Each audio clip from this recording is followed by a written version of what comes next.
So continue with reading Bhagavad Gita, chapter 14, text 27. Brahmano hi pratishthaham amritasya yasya ya cha shasvatasya cha dharmasya sukhasya saikantikasya cha. Translation and purport by His Divine Grace, A.C. Bhaktivedanta Swami Srila Prabhupada. And I am the basis of the impersonal Brahman, which is immortal, imperishable, and eternal, and is the constitutional position of ultimate happiness. So here again we see Krishna himself is saying that the impersonal Brahman is coming from him. It's not that he is coming from the impersonal Brahman. It's not that the light is his source. No, he is the source of the light. It's not that because the light is there, that's why we have the bulb. You know, we have never seen that there is a light and then that's how the light is creating a bulb or so many LEDs. No, it's because the LED or the bulb is there, that's why the light is coming out from there. And then this Brahman is eternal, is the constitutional position of ultimate happiness. It is the potency of eternality and bliss. The constitution of Brahman is immortality. Sorry, I just wanted to ask that the Brahman is the God himself and the impersonal Brahman is the light, right? The Brahman is Krishna. Yeah. And anything coming out of Krishna is also called Brahman. So even the light coming out from him is called Brahman. And we are also Brahman. Everything is Brahman actually. Because everything comes from Krishna. He's the supreme Brahman. He's the supreme Brahman. Okay, so he himself is also that, and even everything coming out of him is also Brahman. Because, yeah, the quality of everything that's coming out of him is Brahman. Because gold, the gold is there in the gold mine. And then this gold, you make it, you give it different. So this gold is like a lamp, for example. And then you give it, make different jewelry out of the gold. It could be a necklace, it could be a locket, it could be earrings. It could be anything, different various jewelry. But everything is gold. Doesn't matter the shape. So Krishna is Brahman. He's the supreme Brahman, the Para Brahman. So everything coming out of him is Brahman. So, and the light which is coming out of him, that is also Brahman. That's called the Brahma Jyoti. Light. We are also Brahman. We are tiny Brahmans. Okay. So the constitution of Brahman is immortality, imperishability, eternity, and happiness. Sat, Chid, Ananda. Eternal, blissful, and full of knowledge. Brahman is the beginning of transcendental realization. Paramatma, the soul, is the middle and the second stage in transcendental realization. And the Supreme Personality of Godhead is the ultimate realization of the absolute truth. Therefore, both Paramatma and the impersonal Brahman are within the Supreme Person. So when we say the impersonal Brahman, that means the light which is coming from him. And when we say the Paramatma, that is the form of Krishna that is entered into each and every living entity and into each and every atom of the universe. And both these features, they belong to Krishna. They're coming from him. It is explained in the 7th chapter that material nature is the manifestation of the inferior energy of the Supreme Lord. The Lord impregnates the inferior material nature with fragments of the superior nature, and that is the spiritual touch in the material nature. So we have seen that how Mahavishnu, he creates all these universes coming out of his body, and then he puts us as the spiritual fragments is us, the living entities. He puts us in this material nature. When a living entity conditioned by this material nature begins the cultivation of spiritual knowledge, he elevates himself from the position of material existence and gradually rises up to the Brahman conception of the Supreme. So here the Brahman is that realization that God is Satchid Ananda. This attainment of the Brahman conception of life is the first stage in self-realization.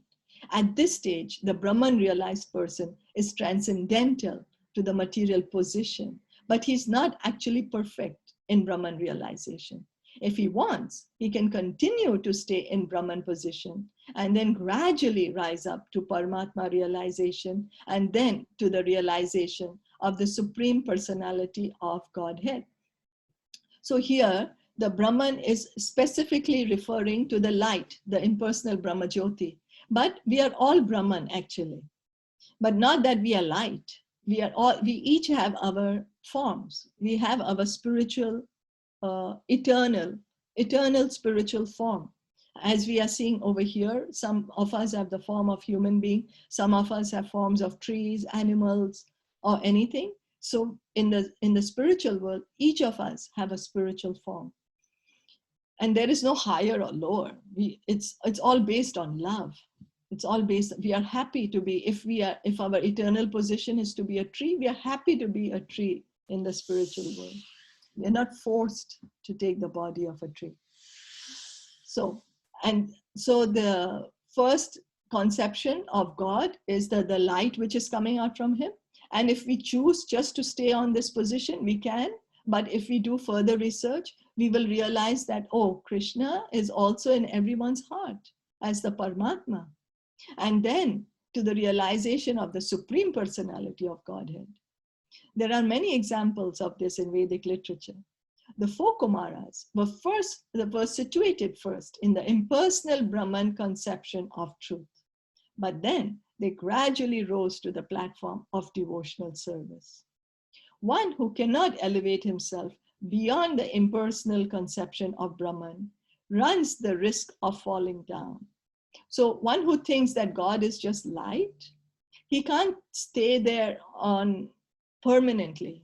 Eventually, one day they will come down. We can't stay there because there's no activity there. There's nothing to do. And a soul is always active, always interacting, needs other souls to interact with.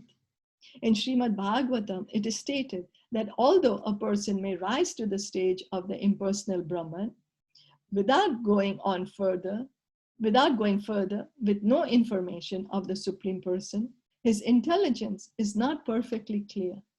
Therefore, in spite of being raised to the Brahman platform, there is a chance of falling down if one is not engaged in the devotional service of the Lord. So in spite of coming to the platform of Brahman, means in spite of realizing that I'm also Satchidananda, that I'm a soul, in spite of attaining such a high position, because we are not further going higher, further elevating ourselves, trying to understand, okay, there is Paramatma also and there is also Bhagwan. We are not doing that. Just being on the platform that I'm a soul, I'm Satchidananda.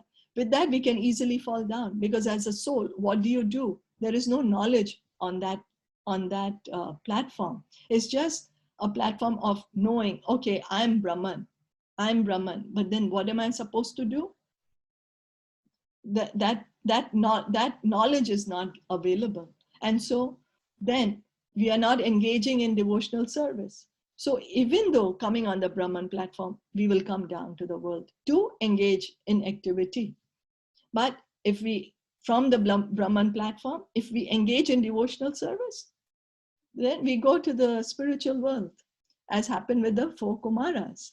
They were liberated. They were situated on the platform of the soul. They were not only theoretically knowing they are the soul, but they were actually factually situated on the platform of the soul.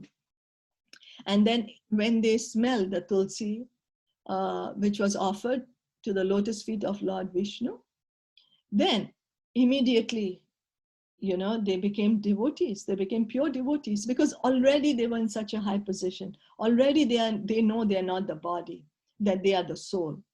And so already by being on that position, and then they got in touch with Krishna, so they became purified immediately, and they engaged in devotional service.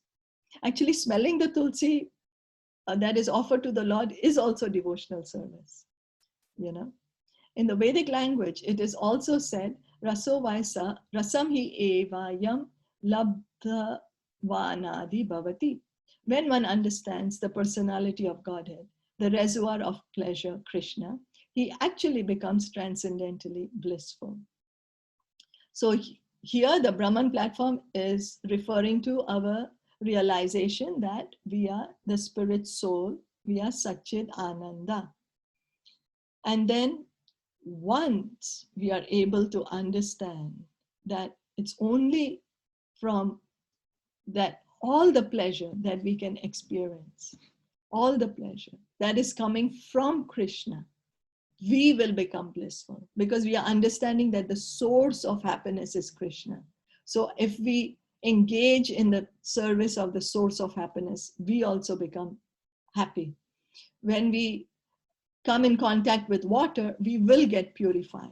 So when we come in contact with Krishna, we will get happy. It was so beautifully explained by Krishna Baladev Prabhu yesterday that when we are engaging in Krishna's service, for example, when we are chanting and dancing in front of the deity, so we are pleasing Krishna because Krishna is getting happy that we are singing and chanting, dancing in front of him.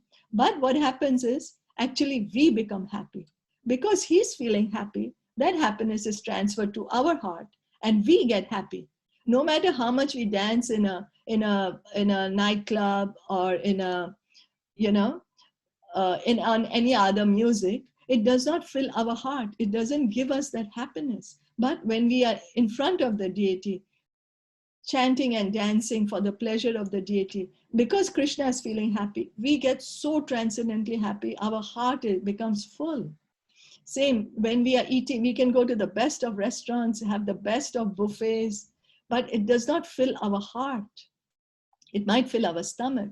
But if we go to the temple, you know, and we accept Krishna's prasad, it might be a very simple, just a khichdi, but it not only fills our stomach, but it fills our heart. It makes us blissful because Krishna is accepted that. Krishna was pleased by it, so we get pleased by it. He's not that, okay, I will keep the pleasure only for myself. No, he is like, oh, you're pleasing me? I share this pleasure with you. You know, this is what means that watering the root of a tree. So whenever we are trying to please Krishna, his pleasure gets transferred to us and we get happy. So like now hearing and every day we hear about Krishna, every day. And so he's getting happy with that. And that's why we are getting happy. You know, that's why we are able to do it every day. Same here, if we were here talking about some particular person every day, how much would we get? Would we be interested to do that? Day and day, every day, talk about the same person?